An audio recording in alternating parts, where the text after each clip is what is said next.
Viewers అందరికీ మనం క్లారిటీగా ఫస్ట్ మనం ఇండియా మ్యాప్ చూపిస్తున్నాం సార్. సో మనకి ఇక్కడ పాకిస్తాన్ మనకి కనిపిస్తూ ఉంది. సో చుట్టుపక్కన కూడా సో ఇక్కడ జమ్మూ కానీ, పంజాబ్ కానీ, రాజస్థాన్ కానీ, ఇక్కడ గుజరాత్ కానీ. సో అంటే ఒకవేళ యుద్ధమే జరిగితే ఈ వీటిపైన ఎఫెక్ట్ పడే అవకాశాలు ఉన్నాయంటారు? ప్రస్తుతానికి 2.5 ఫ్రంట్ వార్ అంటున్నాం. ఓకే, అంటే 1 front Pakistan side, okay, second side China ఒకవేళ ఇన్వాల్వ్ అయితే ఇంకొక 0.5% ఉంది. మన ఇండియాలో జరుగుతున్న స్లీపర్ సెల్స్ ఇవన్నీ యాక్టివ్ అయిపోయి వేరు వేరు ప్రదేశాల్లో కోయంబత్తూరు కానివ్వండి, కేరళ కానివ్వండి, హైదరాబాద్ కానివ్వండి, పూనా కానివ్వండి, ఎక్కడైనా ఏదైనా చేయొచ్చు, కేవలం. సో అందుకని చెప్పి ముందర ఏంటంటే వార్ అన్నది ఏంటంటే నేషనల్ మైట్ అంటారు. ఓకే, అంటే కంప్లీట్ భారతదేశానికి దగ్గర ఉన్న రిసోర్సెస్ అన్నీ ఎంప్లాయ్ అవుతాయి. అలాగే పాకిస్తాన్ కూడా వాళ్ళ రిసోర్సెస్ అన్నీ ఎంప్లాయ్ చేస్తుంది, ప్రతి ఒక్కటి ఎంత వీలైతే అంతవరకు. ఓకే, సో దానివల్ల ఏంటంటే ఇంటెన్సిటీ ఆఫ్ ఆపరేషన్స్ ఇక్కడ ఎక్కువ ఉండొచ్చు, ఇక్కడ దిగే కొలది కొంచెం తక్కువ అవ్వచ్చు, ఎందుకంటే దూరం పెరుగుతుంది కాబట్టి. సముద్ర కోస్టల్ తీరానికి వచ్చేటప్పుడు కేవలం నేవీ ఉంటుంది కాబట్టి పాకిస్తాన్ నేవీ చాలా వీక్ కాబట్టి పెద్ద ఉండకపోవచ్చు, కానీ ఎక్కడైనా సరే ఇండియాలో అవ్వచ్చు. అలాగే బంగ్లాదేశ్లో ఫండమెంటలిజం వచ్చింది. బంగ్లాదేశ్లో ఎప్పుడైతే ఫండమెంటలిజం వచ్చిందో వాళ్ళు కూడా ఈ ఫండమెంటలిస్ట్ ఫోర్సెస్ పాకిస్తాన్కి హెల్ప్ చేయడాన్ని చూడొచ్చు. ఓకే, ఇండైరెక్ట్ కాదు, డైరెక్ట్గానే వెస్ట్ బెంగాల్ బౌండరీలోంచి వచ్చి ఏదైనా చేయొచ్చు. ఓకే, ఇక్కడ నుంచి వచ్చి ఇలా ఒడిస్సా చేరొచ్చు, జార్ఖండ్, బీహార్, లక్నో ఏదైనా చేయడానికి వాళ్ళకి అవకాశం ఉంది. లేకపోతే కలకట్టాలో ఏదో ఒకటి చేయొచ్చు. ఓకే, ఇక్కడ నుంచి టోటల్గా సో వాళ్ళు చేయొచ్చు. అక్కడ పాకిస్తాన్, ఇక్కడ బంగ్లాదేశ్ మధ్యలో మనం. సో ఎక్కడైనా ఏదైనా జరగచ్చండి. ఇంపాక్ట్ ఆల్ ఓవర్ ఇండియా ఉంటుంది. ఎక్కడ ఉంటుంది, ఇక్కడ ఉండదు. ఇక్కడ హైదరాబాద్లో మీరు 100% సేఫ్ అనుకోవడానికి కూడా లేదు. అంతే అంటారు. ఓకే, సో అంటే సార్ ఇక్కడ మనం చూడవచ్చు, లైక్ ఒకవేళ యుద్ధం జరిగింది అనుకోండి, సో ఇక్కడ ఈ పాత్లో ఈ పాకిస్తాన్ పాత్ మనకి ఏదైతే కనిపిస్తూ ఉంది, ఇక్కడ ఈ బార్డర్స్లలో కూడా ఏమన్నా ఎఫెక్ట్ పడే అవకాశాలు ఉన్నాయంటారా మీరు? లైక్ అంటే ఈ పాకిస్తాన్ అది ప్రస్తుతానికి ఎలా జరుగుతుందో మన ఆర్మీ చీఫ్కి, నేవల్ చీఫ్కి, ఎయిర్ ఫోర్స్ చీఫ్కి మోడీ గారు క్లియర్ కట్ పవర్స్ ఇచ్చేసారు. అవును. ఇప్పుడు ప్లానింగ్ ఎలా చేస్తారు, ఎంతవరకు ఎగ్జిక్యూట్ చేస్తారు, ఎలా చేస్తారు అన్నది మనం వాళ్ళకి వదిలేద్దాం. అది మన స్కోప్లో లేదు. కానీ బహుశా ఎందుకంటే కాశ్మీర్లోనే టెర్రరిజం చేస్తున్నారు కాబట్టి ప్రస్తుతానికి ఆపరేషన్స్ కాశ్మీర్కే లిమిటెడ్ అవ్వచ్చు. కాశ్మీర్ అండ్ జమ్మూ అండ్ కాశ్మీర్కే. ఓకే, కానీ ఒకవేళ పాకిస్తాన్ మనల్ని ఫోర్స్ చేస్తే మొత్తం అంతా ఇన్వాల్వ్ అవుతుంది. ఓకే, టోటల్ ఇవన్నీ రాజస్థాన్ అన్నీ ఇన్వాల్వ్ అవుతుంది. ఓకే, అది వాళ్ళు ఎలా రియాక్షన్ అవుతూ ఉంటారు, మనం దాన్ని బట్టి చర్యలు తీసుకోవాల్సి ఉంటుంది. కానీ మన సైడ్ నుంచి మాత్రం లిమిటెడ్ వయలెన్స్ పెట్టాలని చూస్తాం. వాళ్ళ టెర్రరిస్ట్ క్యాంపులనే అటాక్ చేయాలని చూస్తాం. వాళ్ళ టెర్రరిజంనే నిర్మూలించాలని చూస్తాం. తర్వాత ఇంకోటి ఏంటంటే ఈ హిందూ మతం, ముస్లిం మతం అన్నది మానేమని చెప్తున్నాం. అలాగే జమ్మూ కాశ్మీర్ని మాది నాన్ నెగోషియబుల్ అని చెప్తున్నాం. జమ్మూ కాశ్మీర్ మాదే అంటూ పాకిస్తాన్ అంటూ అది వదిలేయమని చెప్తున్నాం. వాళ్ళు వదలని అంటున్నారు. కానీ రేపు మేమేం చెప్తున్నాం, ఈ రోజు కాకపోతే 200 ఏళ్ల తర్వాత నువ్వు అడుగు. ఇప్పుడు ప్రస్తుతానికి వదిలే, డెవలప్మెంట్ మీద ఫోకస్ చేయి. ప్రజలకు ఇన్కమ్ లేదు, నీ కంట్రీ డిసింటిగ్రేట్ అయిపోతుంది. బెలూచిస్తాన్ ఇది ఏరియాలోకి వస్తుంది, ఈ ఏరియాలోకి వస్తుంది. ఆ బలూచిస్తానము వేర్పాటు, మాకు వేరే దేశం కావాలంటే ఎక్కడ వస్తుంది సార్? ఇది సౌత్ వెస్ట్ లో వస్తుంది. ఇది ఈ ఏరియాని నార్త్ వెస్టర్న్ ఫ్రాంటియర్ ప్రావిన్స్ అంటారు. ఈ ఏరియాని 8 తెగలు ఉంటాయి. వీళ్ళకి లోకల్ పంచాయతీ నడుస్తుంది, గవర్నమెంట్ చేతుల్లో కంట్రోల్లో లేదు. ఇక్కడ గవర్నమెంట్ కూడా వాళ్ళ పర్మిషన్ తీసుకుని వెళ్లాల్సి వస్తుంది, అఫీషియల్ గా అన్అఫీషియల్ గా. ఈ దురంత లైన్ ఏదైతే ఉందో, ఈ బౌండరీ కనిపిస్తుందో ఆఫ్ఘనిస్తాన్ పాకిస్తాన్ కి మధ్యలో, ఇది ఆఫ్ఘనిస్తాన్ యాక్సెప్ట్ చేయట్లేదు. బోర్డర్ ని వాళ్ళు ఇటేపు తీసుకొస్తున్నారు, వీళ్ళేమో అటేపు తీసుకెళ్తున్నారు. వాళ్ళ మధ్యన కూడా గొడవ జరుగుతుంది అక్కడ. ఆఫ్ఘనిస్తాన్ పాకిస్తాన్. ఓకే, దాని తర్వాత ఇంకోటి ఏంటంటే 1979లో జనరల్ జియా అని పాలకులు ఉండేవారు. ఆయన ఏం చేశారంటే ఫండమెంటలిజం తీసుకొచ్చారు. ఓకే, అంటే మద్రసా ఎడ్యుకేషన్, ఇస్లామే కావాలి, షరియాయే కావాలి, ఇంకా మిగతా ఎడ్యుకేషన్, మోడర్న్ ఎడ్యుకేషన్ తీసుకురాలేదు. దాంతో ఏమైందంటే వాళ్ళు ఇప్పుడు పెద్దోళ్ళు అయిపోయారు, అంటే డెసిషన్ మేకింగ్ వీటికి వచ్చారు. వాళ్ళ ఉద్దేశం ఏంటంటే ఇక్కడున్న డెమోక్రటిక్ గవర్నమెంట్ని పారదోలి పాకిస్తాన్లో, ఇరాన్లో ఉన్నట్టు, ఆఫ్ఘనిస్తాన్లో ఉన్నట్టు మౌల్వీల పరిపాలనలో తీసుకొచ్చి ఓకే. షరియా ఇంప్లిమెంట్ చేయాలని వాళ్ళ ఉద్దేశం. Okay okay. సో వాళ్ళు ఏం చేస్తున్నారంటే ఇప్పుడు ప్రస్తుతానికి ఆఫ్ఘనిస్తాన్లో ఉన్న తాలిబాన్ గవర్నమెంట్ సపోర్ట్ తీసుకుని వాళ్ళు ఆఫ్ఘనిస్తాన్లో ఉంటా బోర్డర్ ఏరియాలో పాకిస్తాన్ని అటాక్ చేస్తున్నారు. వాళ్ళు ఈ బార్డర్లో నార్త్ పోర్షన్లో వాళ్ళు చేస్తున్నారు, సౌత్లో బెలూచిస్తాన్ వాళ్ళు చేస్తున్నారు. వాళ్ళు ఓన్లీ పాకిస్తాన్ గవర్నమెంట్ పైన. ఈ బెలూచిస్తాన్ ఏంటంటే 1948లో వాళ్ళు ఇండియాకి చేరిపోతామని వాళ్ళ నవాబు సంతకం పెట్టాడు. ఓకే. వాళ్ళందరూ ఇప్పుడు కూడా హిందూ మందిర్స్ ఎక్కువ ఉంటాయి అక్కడ, చాలా మంది హిందువులు ఉంటారు. ఆయన ఇండియాలో చేరతానని సంతకం పెట్టాడు. సంతకం పెడితే ఆ రోజుని మనం నెహ్రూ గారు దానికి ఒప్పుకోలేదు, ఎందుకంటే మనకి కంటిన్యూస్ బోర్డర్ లేదు, అందుకని నువ్వు పాకిస్తాన్ తోటి ఉండని చెప్పారు అప్పుడు. కానీ వాళ్ళకి ఇష్టం లేదు, వాళ్ళకి రోడ్ నెట్వర్క్ లేదు, అండర్ డెవలప్మెంట్ ఉంది, వాళ్ళ మినరల్ రిసోర్సెస్ ఎక్కువ ఉన్నాయి, కానీ చైనాకి అమ్మేశారు. ఇక్కడ నుంచి చైనా ఓ రోడ్డు తీసింది ఈ ఏరియా నుంచి లాగా, అది చైనా పాకిస్తాన్ ఎకనామిక్ కారిడార్ అంటారు. $200 బిలియన్ దాదాపు చైనా ఖర్చు పెట్టింది ఆ రోడ్డు. దాని తర్వాత దానికి ఉన్న హైడ్రో ఎలక్ట్రిక్ ప్రాజెక్ట్స్, తర్వాత ఇంకో రైల్వే లైన్ కూడా రావాలి. ఇందులో ఏంటంటే ఈ ఏరియా కనిపిస్తుంది కదా గ్రీన్, దాంట్లో షక్షగం వ్యాలీ అంటారు. వ్యాలీ ఇది పాకిస్తాన్ ఏం చేసిందంటే చైనాకి గిఫ్ట్ ఇచ్చేసింది 1963లో. 62లో మనం ఓడిపోయినప్పుడు చైనాకి గిఫ్ట్ ఇచ్చేసింది. తర్వాత ఏంటంటే ఈ ఏరియా నుంచి రోడ్డు వచ్చింది. ఇప్పుడు ముజఫరాబాద్ వెనకాల 20 కిలోమీటర్ల దూరంలో ఈ రోడ్డు ఇలాగ వస్తుంది. ఇక్కడికి వెళ్ళి గ్వాదర్ అన్న పోర్ట్, డీప్ సీ పోర్ట్, ఇది ఇరాన్కి బౌండరీకి దగ్గరలో ఉంటుంది, బలూచిస్తాన్లో ఉంది. అది చైనాకి పర్మనెంట్గా ఇచ్చేసారు, నువ్వే డెవలప్ చేసుకుని నువ్వే ఉంచుకో. అది కూడా గిఫ్ట్. చైనాకి ఏంటి అడ్వాంటేజ్? ఇప్పుడు చైనా నుంచి చుట్టూరు Philippines, Vietnam, Cambodia, Indonesia, Singapore, Malaysia, వీటన్నిటిని చుట్టూరు, అండమాన్ నికోబార్, శ్రీలంక, ఇవన్నీ చుట్టూ రాకుండా ఇక్కడి నుంచి డైరెక్ట్గా ట్రైన్ వచ్చేస్తుంది. దీన్ని 1 రోడ్ 1 బెల్ట్ స్కీమ్ అంటారు. ఇటువంటి 6 స్కీములు ప్లాన్లో ఉన్నాయి వాళ్ళకి ప్రజెంట్. అందులో ఒక స్కీమ్ పాకిస్తాన్ది, స్టార్టింగ్ ఇంప్లిమెంట్ పాకిస్తాన్ చేశారు. బలూచిస్తాన్ వాళ్ళకి ఇష్టం లేదు, ఎందుకంటే ఇదంతా చైనాకి అమ్ముడిపోయింది అందుకని చెప్పి వాళ్ళు ఇండిపెండెంట్ దేశం కావాలంటున్నారు. ఇప్పుడు పాకిస్తాన్ నుంచి మమ్మల్ని వేరే దేశం అయిపోతాం అంటున్నారు. మొన్న 2 నెలల క్రితం వాళ్ళ ట్రైన్ని, పాకిస్తాన్ ఆర్మీ వెళ్తున్న ట్రైన్ని ఓటిని అంబుష్ చేసి 238 మంది పైగా చంపేశారు వాళ్ళు. నిన్న మొన్న కూడా దాదాపు 140 చంపినట్టు రిపోర్ట్ వస్తుంది. అలాగే వాళ్ళ కాన్వాయ్స్ వెళ్ళనివ్వట్లేదు. బలూచిస్తాన్లో 2 పాకిస్తాన్ డివిజన్లు ఉంటాయి, అవి కదులుతున్నప్పుడు వాటిని కదలలేం లేదు వాళ్ళు. ఇదంతా ప్రాబ్లం అన్నమాట. సో ఇక్కడ మనది పాకిస్తాన్ వీళ్ళ గవర్నమెంట్ పడిపోతే బలూచిస్తాన్ వేరు కూడా అయిపోవచ్చు, వాళ్ళు స్వతంత్రం ప్రకటించుకుంటారు. సో అందరికి ఇబ్బంది పాకిస్తానే. అటు ఆఫ్ఘనిస్తాన్ కి, ఇటు మన అందరికి ఇండియాకి, ఇటు ఇరాన్ కూడాను. ఎందుకంటే పాకిస్తాన్ సున్నీస్, ఇరాన్ షియా. ప్రతి సంవత్సరం మొహరం రోజుని ఒక 40 మందిని 50 మందిని చంపేస్తూ ఉంటారు వీళ్ళు, మాస్కులు కోలుగొట్టేసి ఇవన్నీ చేస్తూనే ఉంటారు. అహ్మేదియాస్ని చంపుతారు. మిగతా ఈ సెక్ట్లు ఏమున్నాయితే ఉన్నాయో ముస్లిమ్స్లో కూడా వాళ్ళని కూడా చంపడం మొదలు పెడతారు.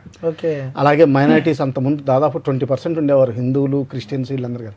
అది ఇప్పుడు లెస్ దాన్ 4%, 5% అయిపోయింది. సో సార్, ఇప్పుడు ఒకవేళ ఈ యుద్ధం గురించి మనం మాట్లాడుతున్నాం కాబట్టి, సో ఇక్కడ ఈ వే నుంచి వెళ్ళే అవకాశాలు ఏమైనా ఉంటాయా? లైక్ నావికి సంబంధించి కూడా వాళ్ళతో యుద్ధం చేసే అవకాశాలు ఉంటాయి. ఇప్పుడు మనం సముద్ర బొడ్డు నుంచి వెళ్ళి కూడా అక్కడ చేసే ఏమన్నా ఉందండి. ఇప్పుడు ఆల్రెడీ వెస్టర్న్ ఫ్లీట్ ఏంటంటే, వెస్టర్న్ ఫ్లీట్ అంటాం మేము, ఈ ముంబైలో ఉంటుంది. ముంబై కార్వార్, ఆ కార్వార్ నుంచి బయలుదేరి ఇక్కడ సముద్రంలో ఉంది ఇప్పుడు ప్రస్తుతానికి. ఒక ఫ్లీట్ అంటే దాదాపు బోల్డ్ 100 షిప్స్ వెళ్తాయండి. 100 షిప్స్. అందులో ఎయిర్ క్రాఫ్ట్ క్యారియర్ ఉంటుంది, అంటే ఫ్లోటింగ్ ఎయిర్ ఫీల్డ్ వెళ్ళిపోతుంది సముద్రంలో. అంటే ఒక భూభాగం చిన్న దీవి క్రియేట్ అయిపోతుంది, దానికి సపోర్టివ్ ఎలిమెంట్స్ ఇవన్నీ ఉంటాయి అన్నమాట. అది కరాచీని బ్లాకేడ్ చేసి ట్రేడ్ బ్లాకేడ్ ఇంప్రూవ్ చేయొచ్చు. అసలు కరాచీ బయట నుంచి వెళ్ళడానికి, లోపలికి వెళ్ళడానికి ఏమీ లేకుండా చేసేయచ్చు. దాని తర్వాత మనకి 3 న్యూక్లియర్ సబ్మెరీన్స్ ఉన్నాయి. అంటే ఒక 1 నెల రోజులు బయటికి రాకుండా సముద్రంలో లోపల కూర్చుని, ఒకవేళ మొత్తం న్యూక్లియర్ బాంబులు అన్నీ అయిపోయిన తర్వాత కూడా అక్కడి నుంచి న్యూక్లియర్ బాంబులు మనం ఫైర్ చేయొచ్చు. అది ఆ కెపాసిటీ పాకిస్తాన్కి లేదు. మన బెనిఫిట్ అది. మనకున్న ఒక ఆప్షన్. మనకున్న ఆప్షన్ కాదు, మనం సర్వనాశనం చేయగలం, వాళ్ళు సర్వనాశనం చేయలేరు. టోటల్ ఎంటైర్లీ మనం సర్వనాశనం చేసేయగలం, వాళ్ళు చేసే క్షమత లేదు. ఓకే సార్, బట్ ఎందుకు మన ఇండియన్ గవర్నమెంట్ ఆలోచిస్తుంది అనుకో సార్ అలాంటివి చేస్తే, ఎందుకంటే మనం చూస్తూ ఉన్నాం ఇలా పాకిస్తాన్ ఇండియాపై దాడికి, సో అన్యం పుణ్యం తెలియని అమాయకులు 26 మంది చనిపోవడం, సో ఇవన్నీ చూస్తూ ఉంటే లైక్ అంటే వాళ్ళకి మన మీద ఇంకా ఎందుకు అంత పాకిస్తాన్ తయారైనప్పుడు వాళ్ళకి వేళ్ళు లేవు. అంటే ఇప్పుడు మన భారతదేశం వేళ్ళు ఇప్పుడు ఉన్నాయనుకోండి, మన ఆంధ్ర ఉందనుకోండి, లేకపోతే తెలంగాణ ఉందనుకోండి, ఏదో నా దేశం నా బంగారు తెలంగాణ ఏదో ఒకటి మొదలు పెడతాం. పాకిస్తాన్లో వాడు ఏమంటాడు, నా బంగారు తెలంగాణ అనడానికి లేదు, అడిగి నా బంగారు ముస్లిం అన్నాడు. ఒకటే ఉంది అడిగి మతమే. మనకి పొలాలు ఉన్నాయి, నదులు ఉన్నాయి, కృష్ణ, గోదావరి, నర్మదా అన్ని మామూలుగా మన గీతంలో కూడా అన్ని నదులు వస్తాయి. ఆడేం చెప్తాడు? సో దానివల్ల ఏమైందంటే ఇన్సెక్యూరిటీ పెరిగిపోయింది. ఆ ఇన్సెక్యూరిటీ పెరిగిపోవడంలో తర్వాత ఇంకోటి ఏంటంటే ఇస్లాంలో ఎప్పుడు డెమోక్రసీ పనిచేయదు. ఏ ఇస్లామిక్ దేశం డెమోక్రసీతో ఉండలేదు. అక్కడ డెమోక్రసీ పనిచేయలేదు, ఆర్మీ రూల్ చేస్తుంది. ఆర్మీ ఎందుకు రూల్ చేస్తుంది?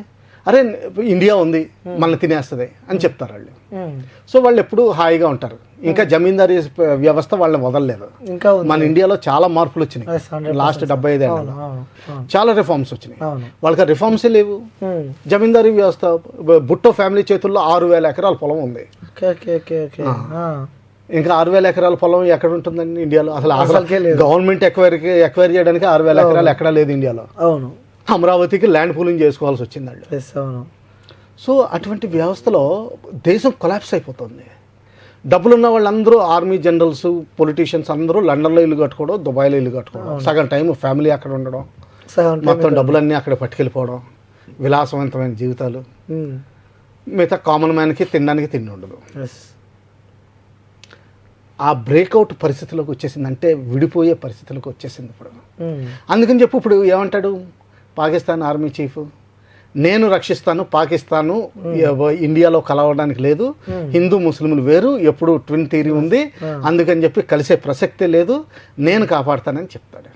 ఆయనకున్న ధైర్యం ఏంటి? నాకు వెనకాల చైనా ఉంది, నా దగ్గర న్యూక్లియర్ బాంబులు ఉన్నాయి, నా దగ్గర టెర్రరిస్టులు ఉన్నాయి. అదొకటి అనుకోవచ్చు సార్, న్యూక్లియర్ బాంబులు వాళ్ళ దగ్గర ఎక్కువ ఉన్నాయి, మన దగ్గర అంతా ఎక్కువ ఉన్నాయి, తక్కువ ఉన్నాయి, ఏం తేడా చేయదు. న్యూక్లియర్ బాంబు ఎటువంటిది అంటే ఎక్కువ తక్కువ ఏం తేడా చేయదు. అది ఒకసారి వాడితే చాలు, కథం స్మాష్.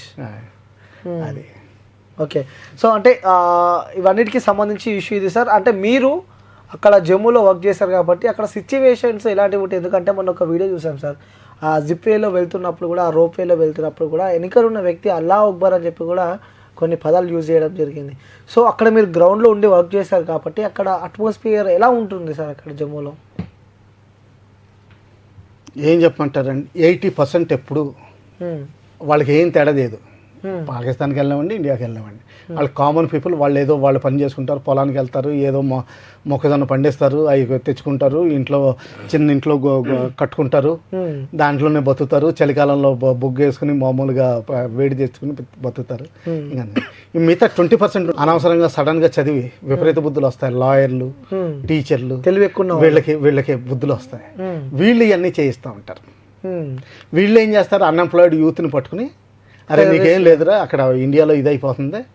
ఇప్పుడు కొత్తగా ఒక సిద్ధాంతం వచ్చింది ఏంటంటే బ్రాకెటింగ్ చేయడం మొదలు పెట్టారు. అరే బాబ్రీ మసీద్ కూల్చేసి మన మందిర్ కట్టుకుంటున్నారంట, అరే మన మతాన్ని అసలు నాశనం చేసేస్తారంటే, రెచ్చగొట్టే ఇటువంటి చేసి వాళ్ళని పంపిస్తూ ఉంటారు. జమ్మూ కాశ్మీర్ మనది, ముస్లింలు ఎక్కువ ఉన్నారు, ఇండియాకి ఎందుకు వెళ్ళాలి, మహారాజా సైన్ చేస్తే ఏంటి, ముస్లింలు ఎక్కువ ఉన్నారు కదా మనకే రావాలి, మైండ్ డైవర్ట్ చేసి.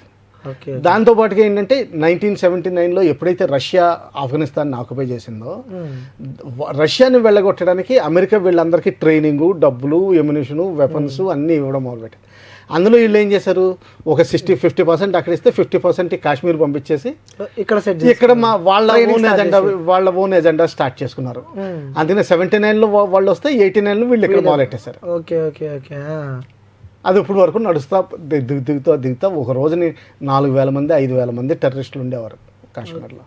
వాళ్ళు ఇప్పుడు 120, 105, 110కి వచ్చేసారు. దాదాపు శాంతి వచ్చేసింది. ఇప్పుడు లోకల్స్ అంటారా, వాడికి ఏముంది, వాడికి డబ్బులు కావాలి, ఆ గుర్రం తీసుకెళ్తే వాడికి డబ్బులు వస్తాయి.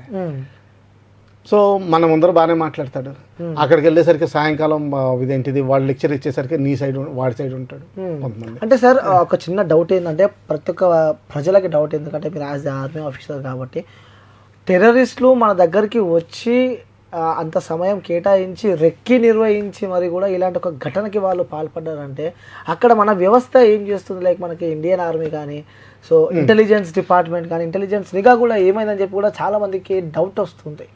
దీనికి సంబంధించి మీరు డౌట్ ఎందుకండి? ఇండియన్ ఆర్మీ అన్నది మేము లోపల పనులు చెయ్యం. అసలు ముందర మీకు క్లారిఫికేషన్ ఇవ్వాలి ఏంటంటే Indian army, navy, air force ఇవన్నీ వేరు. బిఎస్ఎఫ్, సిఆర్పిఎఫ్, ఎస్ఎస్బి ఇవన్నీ వేరు. ఇవన్నీ హోమ్ మినిస్ట్రీ చేతిలో ఉంటాయి. వీళ్ళందరూ పోలీసులు, వాళ్ళకి రిజర్వేషన్ ఉంటుంది అందులో జాయిన్ అవ్వడానికి. మా ఆర్మీలో రిజర్వేషన్ లేదు, ఓన్లీ మెరిట్ మీద వెళ్తారు. ఆఫీసర్లు ఏంటి, జవాన్లు ఏంటి అందరూ. ఏంటంటే మేము లాస్ట్ అంటే దేశానికి లాస్ట్ వెపన్ అంటే మేము ఆర్మీ క్లోజ్ అయిపోయిన తర్వాత ఇంకా దేశం పడిపోయినట్టే లెక్క. ఇంకా సేవ్ చేసేవాడు ఎవడు లేడు. మెయిన్ లాస్ట్ వెపన్ రిసార్ట్ అంటాం. ఇప్పుడు ఏముందంటే ఆర్మీ అక్కడ బోల్డ్ మంది అంటా ఉంటారు 1 మిలియన్ ఆర్మీ. అసలు 1 మిలియన్ ఆర్మీ ఇండియాలో లేనే లేదు. ఏదో ఒకటి చెప్పేస్తే ఇప్పుడు అయిపోదు. తర్వాత ఏంటంటే లోకల్ సపోర్ట్ ఉంటే ఏదైనా చేయొచ్చు. టెర్రరిస్టులకి లోకల్ సపోర్ట్ లేకపోతే ఏది చేయలేరు. ఇప్పుడు నక్సలిజానికి లోకల్ విలేజెస్లో సపోర్ట్ లేకపోతే నక్సల్స్ ఏం చేయగలుగుతారు? ఎన్ని రోజులు బతుకుతాడు అరణ్యంలో కందమూలాలు తిని? సో సపోర్ట్ ఉండబట్టి వాడికి ఒక కాజ్ దొరుకుతుంది. అరే నీకు డెవలప్మెంట్ అవ్వలేదు, నీకు ఎడ్యుకేషన్ లేదు, అక్కడ హైదరాబాద్లో హాయిగా ఇదేంటి పిజ్జాలు తింటున్నారు, ఇది తింటున్నారు, అక్కడ కాఫీ 30 రూపాయలు అంటే ఇక్కడ మనకి టీ 5 రూపాయలేనంట. ఇదని ఏదో డిఫరెన్స్ తీసుకొస్తాడు. వాళ్ళేమో ఇంట్లో కూర్చుని ఆడవాళ్ళు కూడా టీవీ చూస్తూ ఉంటారు, మనకి అసలు కరెంటే లేదంటాడు. స్మైల్ డైవర్ట్ చేస్తూ ఉంటారు. ఇప్పుడు టెర్రరిస్టులు అంటారా ఏముంది? ఇప్పుడు పాకిస్తాన్లో పాపులేషన్ ఎక్కువ. ఇప్పుడు ఎందుకు పనికిరాని పల్లెటూరుని తీసుకొచ్చి నీకు గన్ ఇస్తాను, నువ్వు అక్కడికి వెళ్ళి నువ్వు ఇదేంటిది ఎవరిని చంపాలనుకుంటే వాళ్ళని చంపు, ఎవరికి నీకు డబ్బులు కావాలంటే అది నీకు డబ్బులు ఇస్తాడు, ఏ ఇంట్లో కావాలంటే ఆ ఇంట్లో ఉండు, నువ్వు ఇంట్లో ఉన్న ప్రివిలేజెస్ అన్నీ తీసుకో, హ్యాపీ అనుకుంటాడు. దాంతోపాటు రిలీజన్ ఎక్కించు, ఫండమెంటలిజం ఇవన్నీ కూడా మన ఇస్లామే చేయాలి, ఇస్లామే కావాలి, గజ్వా హిందూ, తర్వాత మనం మొఘల్స్ పరిపాలించాం, ఎన్నిసార్లు మన ఇండియాని కంట్రోల్లోకి తీసుకున్నాం, లాస్ట్ 1400 ఏళ్ళు మనమే పరిపాలిస్తున్నాం, ఇవన్నీ చెప్తే వాడు అంతే. అందువల్ల అలా చేస్తాం. ఓకే సార్, మీ ఎక్స్పీరియన్స్ సార్ మా వ్యూవర్స్ కోసం మీరు ఎక్స్పీరియన్స్ లైక్ మీరు అక్కడ ఉన్నప్పుడు మీరు లైక్ ఏం ఎక్స్పీరియన్స్ చేశారు సార్? అంటే మీ హిస్టరీ చాలా పెద్దదని చెప్పి నేను విన్నా. సో అక్కడ ఎలా ఉండేది సార్? మీరు చేసిన పోరాటాల గురించి, మీరు చేసిన దాని గురించి చెప్పాలంటే ఏం చెప్తారు? అందరూ వచ్చి చూడాలండి, అది చెప్తే కుదరదు. అంటే మీరు పర్సనల్గా మీరు ఎక్స్పీరియన్స్ అక్కడ వాళ్ళతో కానీ బార్డర్లో వర్క్ చేశారని చెప్పి నేను విన్నాను. మీరు ఆ బార్డర్లో వర్క్ చేసిన ఎక్స్పీరియన్స్ వాళ్ళతో కానీ ఎప్పుడైనా ఈ గన్ ఫైరింగ్ కానీ ఇలాంటివి ఎప్పుడైనా మీ లైఫ్లో? ఒకసారి ఒకటి చెప్తాను. కాశ్మీర్లు అందరూ చెడ్డోళ్ళు ఏం కాదు, అందులో ఎంత మంచి వాళ్ళు ఉంటారంటే, ఒకసారి ఒక ఇంట్లోకి వెళ్ళి సాయంకాలం 2 టెర్రరిస్టులు దూరి అన్నం అడిగారు. ఓకే. ఆవిడ ఏం చేసిందంటే, ఇంట్లో ముసలావిడే, కొడుకు కూడా ఇంట్లో లేడు ఆ టైంలో, బయటకు వచ్చి గుండం పెడితే సౌండ్ వస్తుందని చెప్పి ఆ పైజమా నాడా తీసేసి అక్కడ కట్టేసి, వెంటనే ఒక ఆర్మీ వాళ్ళు మా వాళ్ళు కొంతమంది తిరుగుతూ ఉంటారు సాయంకాలం అంటే, అక్కడికి వచ్చి చెప్పింది ఇక్కడ 2 ఉన్నారని. వెంటనే వాళ్ళని సరౌండ్ చేసి ఫైనల్గా వాళ్ళని లొంగమంటే లొంగపోవడం, ఫైనల్గా ఆ ఇల్లు కూల్ కొట్టాల్సి వచ్చిన అవసరం వచ్చింది. చిన్నది పాక, అంటే పెద్ద ఇల్లేం కాదు. సో తర్వాత ఎప్పుడు అడిగాం, ఎందుకు నువ్వు చెప్పాల్సి వచ్చింది? మేమేం అడగలేదు, నువ్వెందుకు చెప్పా?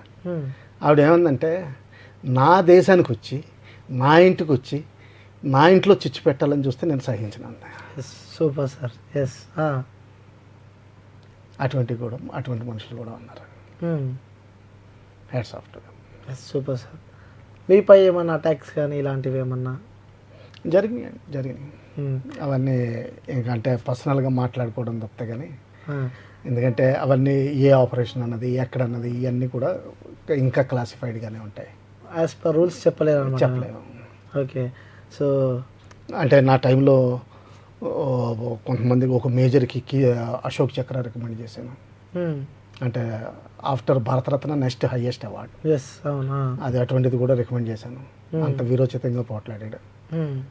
6 చంపాడు ఒకే రోజు రాత్రి. 6 అది ఎల్ఈటి వాళ్ళే. సో అవన్నీ జరుగుతూనే ఉంటాయి.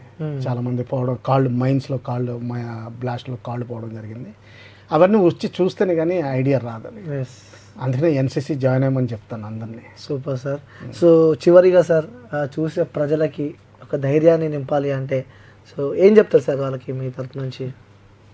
మన ఇండియా గ్రోత్ స్టేజ్లో ఉందండి. పాతకాలం పోయినాయి. 1962లో చైనాతోటి ఓడిపోవడం, 65లో తోటి కష్టంతో గెలవడం, 71లో కొంచెం గెలవడం, అవన్నీ దాటి చాలా పైకి వెళ్ళిపోయాం. అసలు పాకిస్తాన్ మనకు లెక్కలోనే లేదు.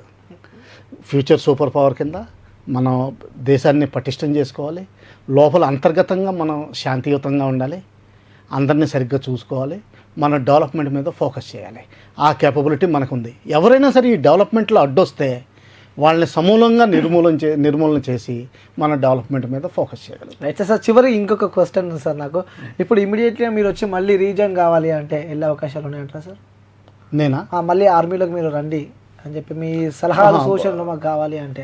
దానికి అడ్వైజరీ బాడీస్ ఇవన్నీ ఉంటాయండి. సర్వీస్ నుంచి వెళ్ళిపోయిన తర్వాత కూడా 2 ఏళ్ళు రిజర్వ్ లైబిలిటీ అంటారు.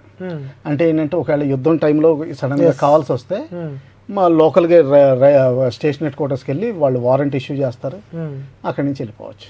Super sir. ఓకే, వెళ్ళడానికి కూడా సిద్ధంగా ఉన్నా అంటారు ఇప్పటికీ?